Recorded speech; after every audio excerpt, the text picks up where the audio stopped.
What's going on, America? This is Kevin in Kevin's Corner, and I'm out here walking my dogs. Okay, see, once again, there's the little white dog that has white dog privilege, and then of course there's the dog of color that I'm sure all the social justice warriors would definitely want to protest and shut down all the veterinarians from here to Mexico concerning black and white dog privilege. But nonetheless, that's not what I'm here to talk about. So after further thought about the Starbucks situation, I have to conclude the Starbucks brought it on themselves, okay? Because see, Starbucks was so progressive and liberal, especially when President Trump was talking about rules for illegal immigration. Remember when he first got in office and he was trying to crack down on illegal immigration, and Starbucks was a social justice warrior by basically saying, you know what, forget about the immigration laws and policies and rules, because we want to look good in the public eye and show that we're inclusive and tolerant towards injustice, even though these people have broken the law to come over into America. We're going to defy our Constitution. We're going to defy federal law. We're going to defy our immigration policies. And we're going to also put American workers on the back end and really focus on hiring illegal immigrants to show Donald Trump about his wickedness and intolerance towards immigration and illegal immigrants. That's what we're going to do. We're going to go ahead and roll Americans under the bus because we want to look good in the public's eye. And now all of a sudden, the same people that were pushing for that and cheering them on are saying, let's shut them down. Okay? See, that's the problem when it comes to liberalism and all of these people who are hypersensitive over everything that happens in our society. They will turn on you at the drop of a hat if it benefits their agenda.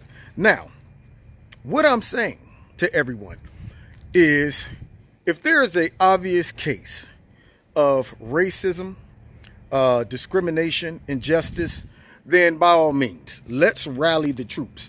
But let's not become a professional protester and someone who runs around looking for all types of reasons to say this is injustice and we got to do something about it right now. Because what that does is it leaves no room for investigation, for facts, for reason, any of that.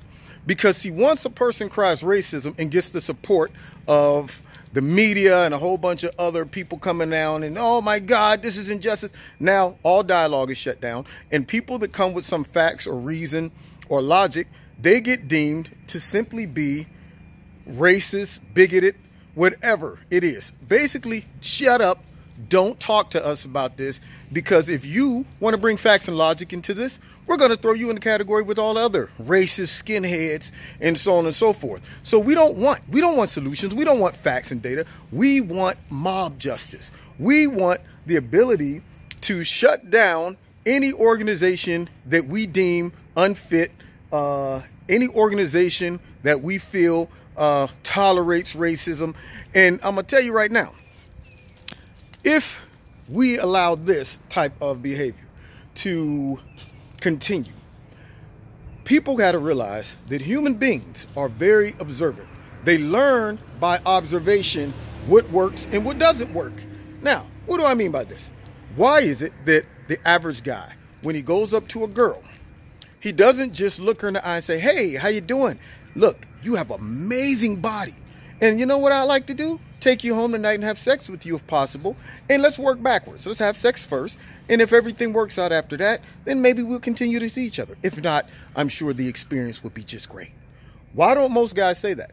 Well, because through observation, they have realized that that normally doesn't work. Most of the time when you say that, they go, who you think you talking to? Like, do you think I'm some type of floozy? You ain't getting none. You know what? I'm sick of this stuff. Y'all always trying to holler at me. So what they do is they adjust. They adjust their tactic. Hey, how you doing? You got beautiful eyes. Man, I would love to take you out. I ain't met nobody like you. I think you'd be somebody I can really see myself getting to know. All of that stuff. They adapt based off of observation. It's no different than kids. Kids will look at people and they'll say, what can I get away with mom that I can't get away with dad?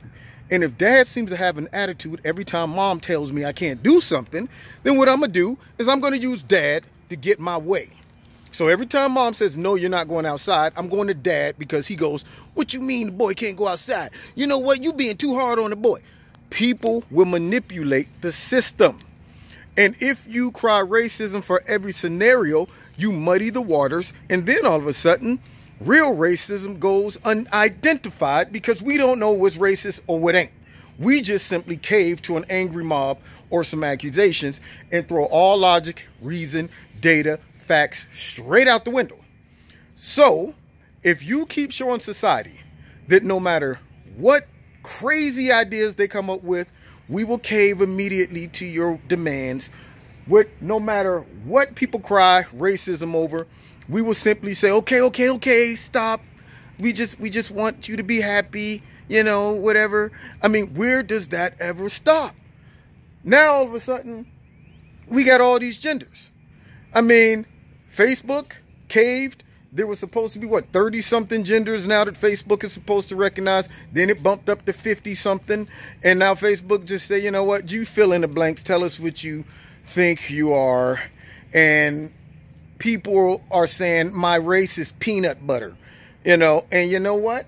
If you don't define me as peanut butter, then you know what you are? You're intolerant. You're intolerant. So when you talk to me, you say that I have to recognize that your gender is peanut butter.